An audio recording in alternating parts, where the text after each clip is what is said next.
Welcome to Wager Talk Today, the gold standard of sports betting shows where we talk the talk and walk the walk.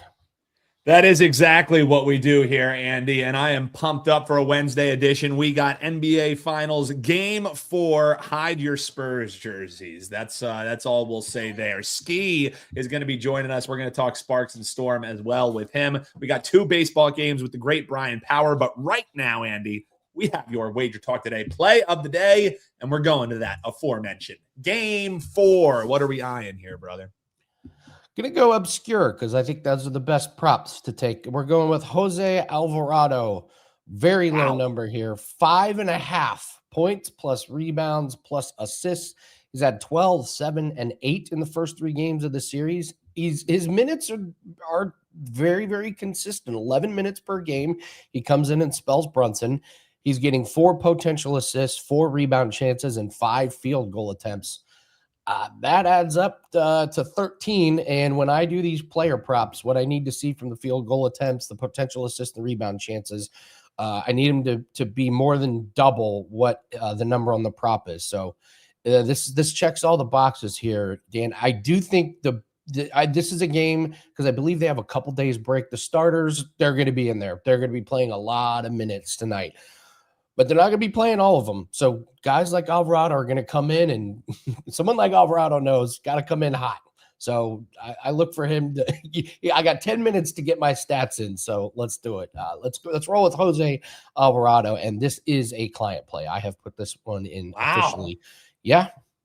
Absolutely. I didn't have the Jose Alvarado PRA on my bingo card here, but it will be on my betting card. When I first started introducing this, Andy, I was like, did I have the graphic wrong? I thought I'm wearing my Phillies cap. I was like, Jose Alvarado definitely isn't going to have any points, rebounds, and assists. The Phillies pitcher surely won't have any. But no, we're talking Jose Alvarado in the basketball game this evening. So yeah, at first I was like, wait, are we doing a pitcher prop? Or are we so now we're all clear.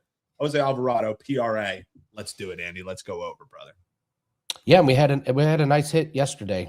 Trevor Rogers did not go over, so we correctly called that one. That one felt good. I was terrified, but the books did not get me. I finally got the books for a change. So, by the way, Dinger Tuesday, holy. You guys crushed Dinger Tuesday. I believe we had 3 winners on Dinger Tuesday. I thought this was going to be pretty hard, man. I would say, well, we're lucky to get 1, but we had 3. So congratulations, guys. We'll be listing those winners and putting 3-day passes on your account. So congratulations for that. But we got to talk to Bryan Power. We got to see if he's got some dingers for us. BP, how's your dinger doing, buddy?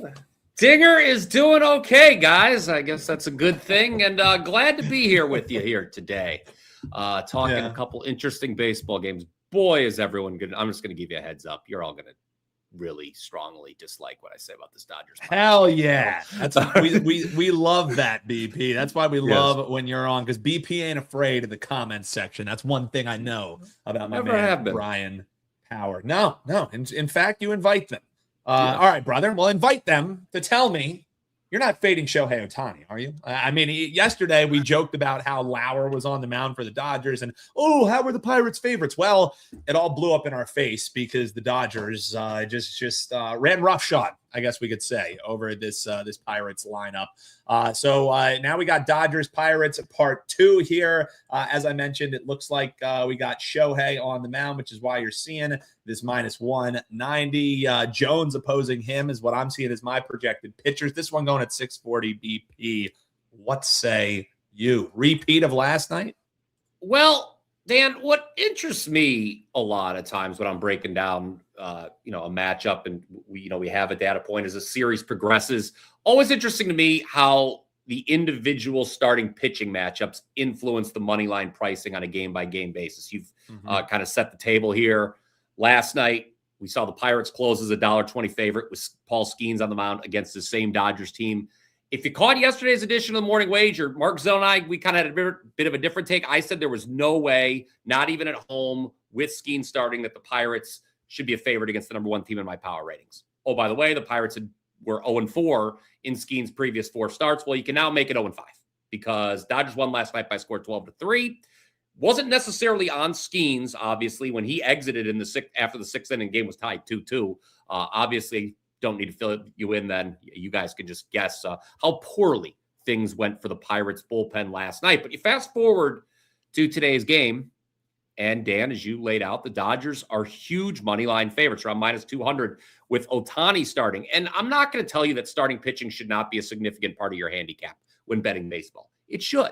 And I get that Ohtani is off to a historically great start on the mound this season. His current ERA, guys, 0.56. That's the third best through the first 10 starts of a season since 1913. So over 100 years there. But I just can't get away from the fact, Dan and Andy, that we're talking about a situation here. Dodgers closed around even money yesterday. Now they're -200. Different starting pitchers, obviously, but the same two teams otherwise. That's a big shift to me. Now, am I going to tell you to bet the Pirates in this game? No. But getting them +1.5 on the run line, around even money, seems like kind of a decent value to me. Jared Jones, you mentioned the starter for Pittsburgh, Dan. Last week on the morning wager, you talk about the comments section, everyone in the comments section said I was insane for backing Jones. Oh, didn't you see how he looked in his first start? Well, the Pirates like this kid, and Jones responded with 5 shutout innings, a 4-hit ball against the Astros. Nice free play winner for me. In terms of the total, I do agree with the market here. We've seen the number move from 7.5 to 8.5. That's for good reason. The Dodgers are the highest scoring road team in all of baseball. It's 6 runs per game. But the Pirates, Dan and Andy, are the highest scoring home team, 5.53 runs per game. I think, hey, Pirates +1.5. If you have to twist my arm, make me do something with the side, that's what I would do. And then I do agree with the market on the over. I like it. And somewhere, our friend Adam Trigger is smiling with the +1.5. I know. I kind of want to yell at him. Come on, Trig, back me up here. Come on. Pirates +1.5 is the value play. Shout it from the rooftops. Fading slightly, I guess you could say, is Ohtani and big money line favorites. Not Bryan Power's bag, baby. No. We can much like your cousin Austin Powers, not his bag, baby. All right, let's do this. Oh, that's not your game that you're going to be talking about here. We're going to be. I'm going to be going to that game though in about an hour. I'll tell you that. Well, that's why I put it up. That's why I put it up. It was all planned. It was all planned, yes. PP. But you will be giving us a play here, and you actually have some deeper thoughts that we'll pick your brain on here. Atlanta Braves and the Chicago White Sox. The thing is, Chris Sale, who kind of was an automatic, like, give me Chris Sale first 5, I'll even lay half runs with Chris Sale in the first 5, kind of blew up in my face in his last outing. At least wasn't his day, I guess we could say, against the Blue Jays. Now it's looking for a bounce back start is Chris Sale and the Braves as they're taking on the Chicago White Sox here on the road. So Chris Sale, you like the automatic play with him. You see the money line favorite. I know you love laying that chalk, BP. Thoughts on this game and maybe this series moving forward? Yeah, it's a great starting pitching matchup here. You talked about Sale for the Braves. Well, let's not undersell what Davis Martin has done for the White Sox. But we'll just throw some numbers behind Sale here, some additional numbers besides what you just laid out, Dan. He did allow the season high of 10 hits last time out, okay? But only 3 runs. Only once in 12 starts this season has Sale allowed more than 3 runs. He's allowed 2 runs or fewer 9 times. We're talking about a guy top 5 in ERA at 2.23, top 12, in WHIP at 1.03, top 7 in FIP, 2.88. But guess who one of the 6 guys with a lower FIP is? That would be Davis Martin, who also has a top 10 ERA and a 1.11 WHIP. Now, Martin's going to be starting on an extra day of rest here because he too was worse than normal. His last time out, it was a season worst outing. In fact, I know the Braves lineup is formidable, guys, but I do expect a rested Martin to bounce back here. Just like Sale, he too has allowed 2 runs or fewer in 9 of 12 starts. So needless to say, I would anticipate a lower scoring start to this game, much lower scoring than yesterday when the score is 4-3 after just 4 innings. Note, only 1 more run was scored before things went to extras. White Sox win it in extras, walk-off fashion, 2-run homer from Braden Montgomery, who was making his big league debut. But this total's low for a reason, Dan. I would look at the under 7.5. If you want to leave the bullpens out of it and go first 5 under, okay, I'm not going to fight you on that. But I will close with this. This is a bet, an actual bet that I have made, and it is the Chicago White Sox to win the AL Central. I got it at plus 500. They're down to plus 400 right now. I talked about this on the morning wager yesterday. This team that's only right now, guys, is a half game out of first place. And I don't have a lot of faith in the other teams in this division. Kansas City's dug themselves an early hole. I think Minnesota's going to stink in the second half. They'll probably be sellers at the deadline, trade deadline, that is. Detroit, they may trade Scooble. And the current first place team, who I'm about ready to go see up I-77, my hometown Guardians, before the season, I projected them to be closer to 500. They were a team that had that unbelievable finish last year to sneak into the playoffs. I'm a little skeptical of them. I get there's reason for the market to be skeptical of this White Sox team. They've obviously been in the doldrums the last several seasons. They were projected to lose 90-plus games again this year. But there's a lot of young talent here that is maturing quicker than expected, much quicker than expected. In fact, I don't think the market's giving the Sox enough credit, guys. Plus 400 on a team that's only a half game out of first place right now. I think they could take care of business and win this division. This is a division, the AL Central, that will probably only send one team to the playoffs. So, Zeno's like, well, you can, bet the White Sox to make the playoffs, Justin. You're not going to get as good enough return. But I don't know, man. I say swing for the fences. 4-1 to win the division. Cool to me. Care to make things interesting on the over-under in the Braves-White Sox game, Brian? Oh, wow. Sure, we could do that. Wow. Yeah, let's give away a 3-day pass. I like the over. Martin and Sale cannot be trusted. Last 2 games for Sale have not been good. Martin started off red hot. 2 out of last 3 starts, I don't think he's been that good. So we'll have a little fun with this one. Put in the comments section. Dan, you tell them about it, but I like the over. Yeah. So nice and easy. So we're going, BP's liking the under. He's saying that it's low for a reason. 7.5 is what we will grade it at here, gentlemen. So if you like the under, comment below Brian and your WagerTalk username. If you like the over, comment below Andy and your WagerTalk username. If your side wins this over and under, your capper of choice, so to speak, you'll be entered in to win a free 3-day flex pass. That's how we make things interesting here, BP. I like it. All right, I like it. It's the first time Andy had done that. Andy'd always been so polite to me when on the program. The folded arms. It was very like wrestling promo-esque. I was a little scared, to be honest with you. As you should be. You should be scared because Andy has been kicking people's asses in these head-to-heads. I'm not going to lie. So I don't like that.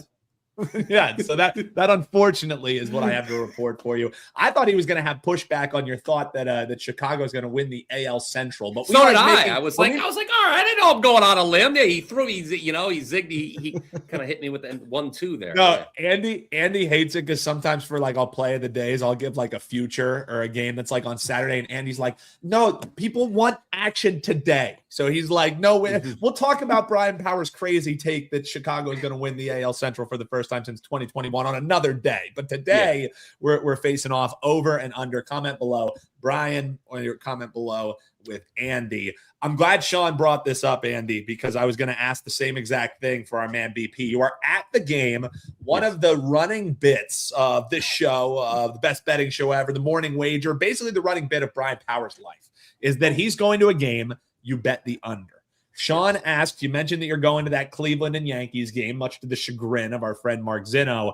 Is the under trend still alive, or are we betting something else? Because last time you gave us a play at 1 here. So what's the ballpark play of the day? Yeah, it was the Guardians' first 5.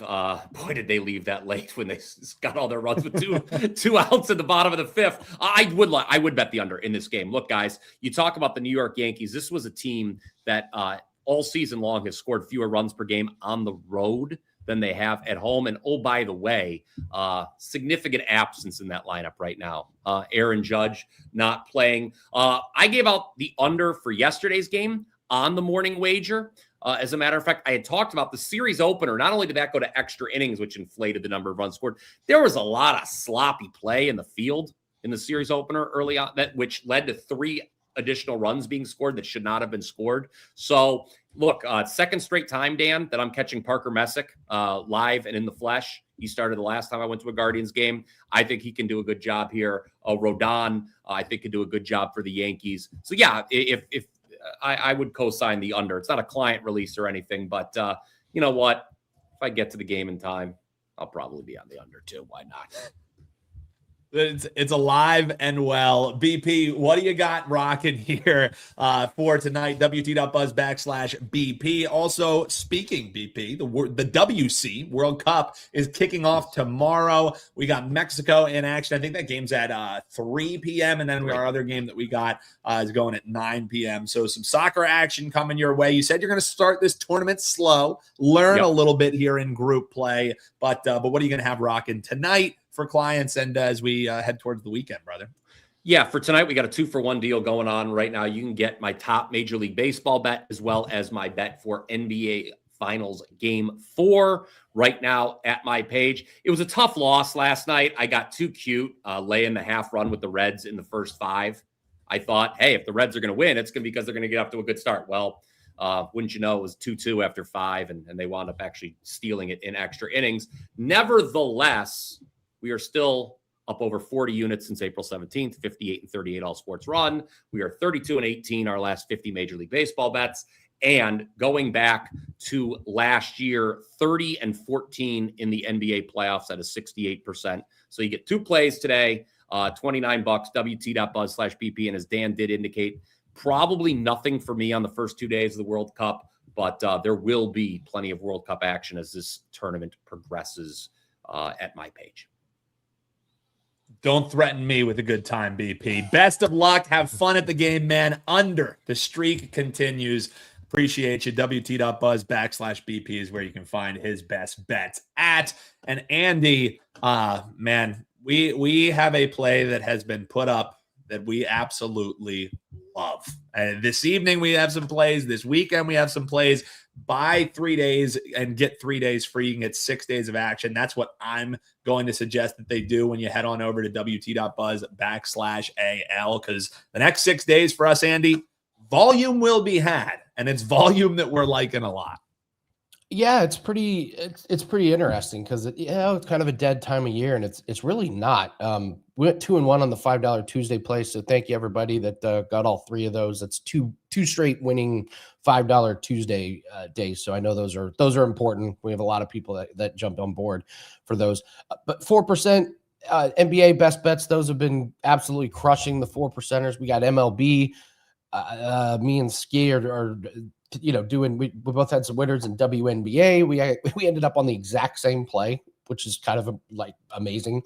But we have a 5% NASCAR play that goes off on Sunday as well. So that's something that we have focused. And we got a World Cup play tomorrow. So there is a lot of plays to be out there, guys.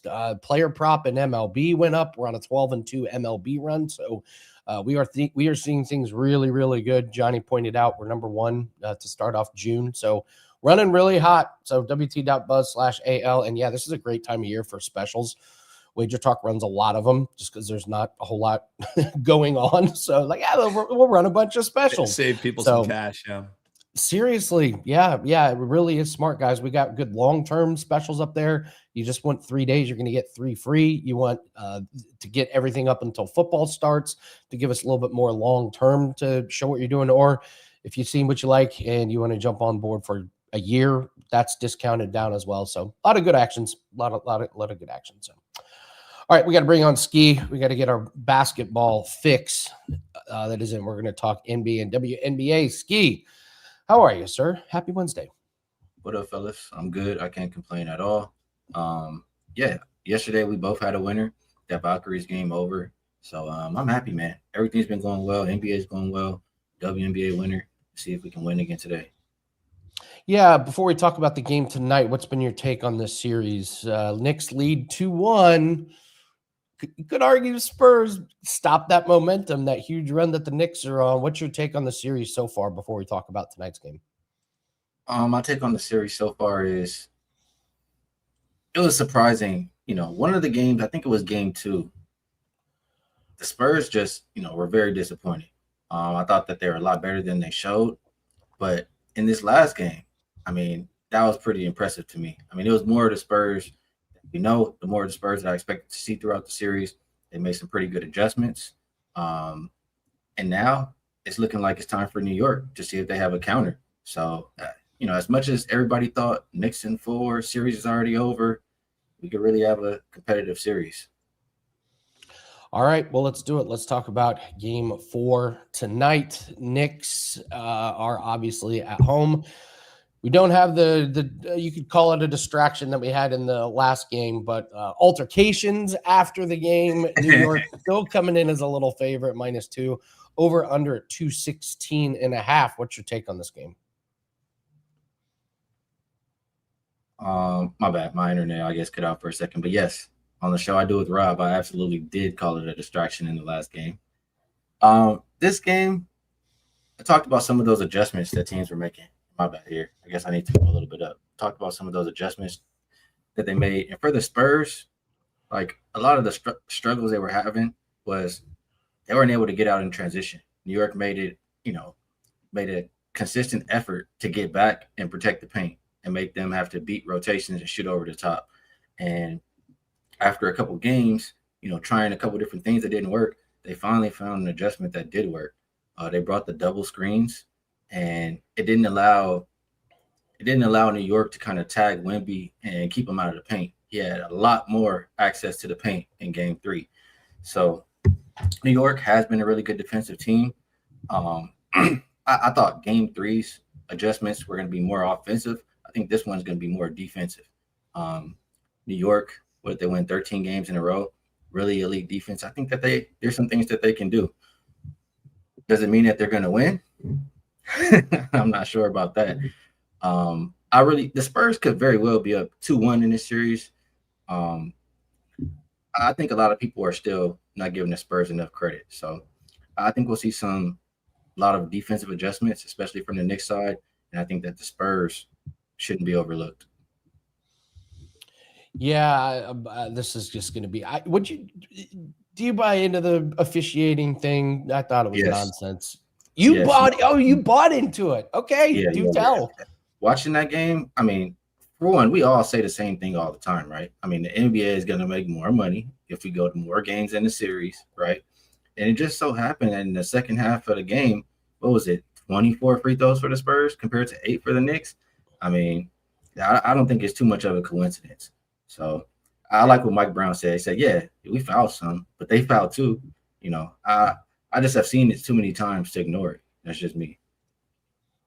Move your feet, Knicks. Stop hacking. Stop reaching. Play defense with your feet, not your hands. Come on, guys. All right. Well, let's break down WNBA. We gave you the Sparks. What a transition for Skee. Goes from the NBA Finals to one of the all-time worst WNBA teams we've seen with the Seattle Storm here. The poor Storm here, Skee. They really can't get anything going. They have 3 wins, and I think 2 of them are against Connecticut, one of the other worst teams in there. Obviously, the spread becomes a big equalizer here. So we got the Sparks at -7, over under 170.5. Man, what do you do with this Seattle Storm team? Well, to talk about the side first, I mean, yes, I agree with you. Seattle has been absolutely terrible, but they did get Malonga back, and that's a big boost offensively, defensively. You see in that last game, I think they scored 91 points, even though they lost. That's a big step up from what they've been doing in the games since she's been in concussion protocol. So they do have that going for them if you like the Storm. But just in general, they haven't been playing great basketball. This Sparks team, what they did in their last game was really impressive. I mean, the Sparks, if you follow WNBA, you know them to be an offensive powerhouse. They beat you by outscoring you, right? Now, last game, they won by close to 20 points. They did not shoot the ball well. They shot, I think, 27% from 3. So that means the Sparks were clamping. Sparks were D'ing up, and that's not what we're usually used to for the Sparks. So if they're going to keep that up, that's absolutely a team that can win by margin. I mean, we know how potent the offense is, and they held Portland to 29 points in the second half of that game. They were literally playing like a different team in the second half, like a fire was lit under them. So if you carry that momentum into this game, I think the Sparks can cover. So I would agree with the movement on the side. I disagree with the movement on the total going up. Like I said, we know the kind of team the Sparks have been in the past, but with the lately the focus on defense and what I saw in the second half of that last game, combined with the Storm, who, yes, their offense has been pathetic. I think they're the second worst offensive rated team this year, but they're also a top 5 defensive rated team. So I think we could see more defense in this game. I disagree with it going up. I played under. That's the play I actually have in my pocket. If you want to read a little bit more about it, I do have, 6 paragraphs on my page at WagerTalk. So that's what I'm rocking with. That's how I see this game going. All right, hard to argue with that. So I would have to concur on that one. Can't go head to head with Skee on something like that. So you have been absolutely crushing the NBA playoffs. Every time I think I'm doing good, I see your stats, and I'm just like, come on, man, leave some room for us, Skee. So what do you have up for tonight? Yeah, I mean, I did, give you some analysis on the game. I do have a 5% best bet. As you can see there, things have been going really well in the association, playoffs especially, 33-15. And tonight, just another situation that I really, really love. After watching the game more than one time, I have a pretty strong opinion on how this game is going to go. And I'm putting my money where my mouth is. So that's what I have up for tonight. 5%. You can check it out at WagerTalk. And I gave you the WNBA play. If you maybe need to read it again, you can go check that free play out on my page as well. Nice. Skee Profit crushing NBA, WNBA. Thank you so much for joining us. Love having you every Wednesday. Appreciate it. Good luck on the 5% tonight, man. Appreciate it. Thanks for having me. Later. Oh, 5% are stressful, Dan. They're exciting, but they're fun, but exactly. But also, it's like a guy like Skee, he's not just firing them off willy-nilly, you know what I mean? So like this is a play, when Skee has a 5%er, that's one of the guys who I'll sit up, But again, folks, when you're betting it, remember that 5%ers, they're just 1% more than the 4% play. So even when we love these type of plays, make sure you're not pulling the rubber band fully off. Yep, absolutely. Absolutely. So the first quarter, yeah, Seth brings up San Antonio first quarter has just been on an absolute tear. And do we do it again? There is, yeah, I'll look it up, but I think it's 7 in a row that they've done this. They're coming out really, really hot. So we'll see if that happens. But yeah, I put in Discord, they've been putting kids, that bet's been putting kids through college, if you were able to identify that trend. So not sure why. I don't know why the first quarter, but it's been working. So we'll see. The 1 day rest worries me a little bit in this one, but hasn't affected them, previously to this one. So physical game. All right. Let's do all around the world, and then we'll get out of here. For those of you that follow me on social media, by the way, I've just completely rebranded my Twitter account. So you have to.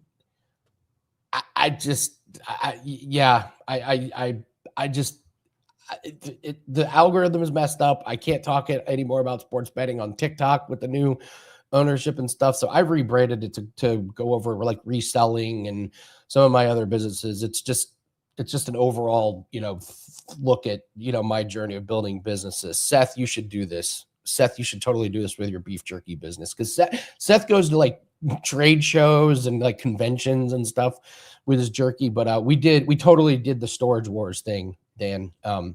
We're helping this lady sell her brother's things, and she's like, yeah, he's got a storage unit. I think it's full of trash. Not full of trash. Turns out he was a highly skilled. He's a highly skilled carpenter. That's what a lot of tools are.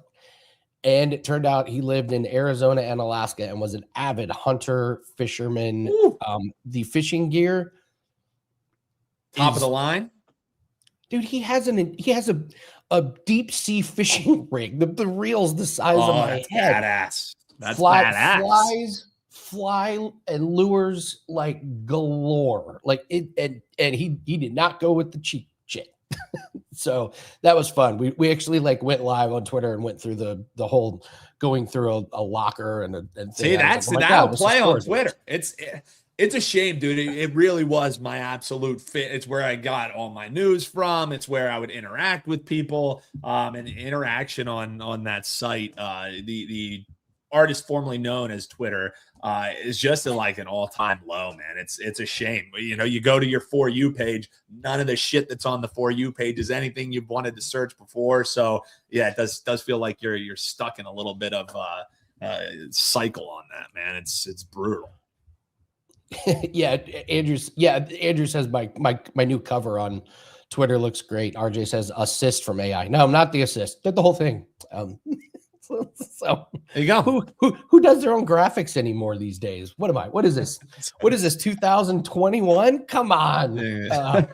That's when the Chicago White Sox won the AL Central, which apparently, according to Bryan Power, we should be doing again. So party like it's 2021. Yeah. All right, let's do a couple free plays and we will get out of here. So we've got a NASCAR play and a player prop for MLB. Get this this NASCAR play in. The lines have been moving, and then like as soon as practice or qualifying start, it comes down. So just if you were going to follow the NASCAR play, get this in. Chris Buescher to finish in the top 10. He has top 10s at other ovals like Michigan, Texas, Kansas, Darlington, and Vegas. They're at Pocono, a gigantic oval track with one massively long straightaway. And he's been the second best Ford this year, and he's 8th in points. And we cashed. This was a client play, Buescher top 10. So that was a nice cash. We can do it again here at a big oval. And then Dan, don't we have to make money off of some of these hitters in the Athletics Brewers game? Have you seen some of the highlight, like basic pop-ups or home runs? They're just. Do you see the total, Andy? The total's 14.5. I know. I want to bet the under. And now they don't even have two very good pitchers out there. So I picked Yelich to go over 2.5 hits, runs, RBIs. This ballpark, they've given up 29 runs in game 1, 12 runs in game 2. Dan already mentioned 14.5 over. Yelich was batting leadoff, so he's getting a ton at bats. He had 5 at bats yesterday, 4 hits plus runs plus RBIs in each of the first 2 games. Perkins is pitching for Oakland. He's a relief pitcher, but on June 5th, he started and went 4 innings and kind of got lit up, gave up 5 runs. So I just expect some kind of bullpen type-ish game, and the Athletics 9th worst. So everything points to Yelich getting a lot of opportunities, a lot of base runners on there. So yeah, we'll see if he can. Hopefully, he can hit us a dinger today. One dinger does it. One dinger could do it, Dan. It certainly could, indeed. And speaking of dingers, Andy, worth bringing up, we had 3 winners yesterday for our on Tuesdays. We do a little something we call Dinger Tuesday. We tell people comment below who you think's going to hit a home run. We had 67 Silver Hazy, Frank Raposa, and Bryan Power's burner, BP 93323. They all dropped their dingers in the comment and they won. And most of them, I think 2 of them were that Dingler guy, right? And Dylan the only Dingler hit dinger. Yeah. It's awesome. Like, you can't write it any better. And I think one of the comments was, Andy, I'm going with Dingler simply because his name is funny on Dinger Tuesday. So again, the methodology for selecting your home run hitting pitchers is way better than whatever I'm doing, because when I picked my winner, it was, I'm going to the game and I like Bryce Harper. Give me Bryce Harper home run. He hits 2 of them. Since that time, I've been like, who's good against lefties? Who's good against righties? Who has a really good? And I haven't hit one yet. So I'm going just based off of names and vibes. When you hit yours, it was because Tokyo Brandon said Mookie Betts is going to suck. And you were like, no, he's not. I'm going to bet him to bet a home run. And what does he do? Hits a home run, Andy. The methodology, you cannot use stats if you're looking for home run hitters. You just can't. Yep. I've done all the analysis. Oh, I like this. What a good matchup. No, I had a little joke going with Tokyo Brandon. That's when we hit it. So, all right. Great show. Thank you to Bryan. Thank you to Skee. We got a huge game in the NBA tonight. It's either going to be 3-1 with Knicks with all the momentum ready to close it out, or Spurs can tie this thing up and then buckle up for a couple of good games. So appreciate everyone for joining us. Again, 4% double pack is up. We got MLB and NBA tonight. There's a MLB player prop that's out. We got our 5% NASCAR play, and we got our World Cup play that is out. And all access clients, get those futures in, because as soon as the tournament starts, those things come off the board. So make sure you get those in. Thanks very much for joining us. Hit the like button, subscribe, and after the show, as soon as the show is over, comment whether you agree with Andy and your Wager Talk username. I like the over in the White Sox Braves. Or if you agree with Brian, type Brian, your Wager Talk username. He likes the under 7.5 White Sox Braves. Winner gets free 3-day flex pass. Thanks very much for joining us. Good luck on your bets. We'll see everyone tomorrow.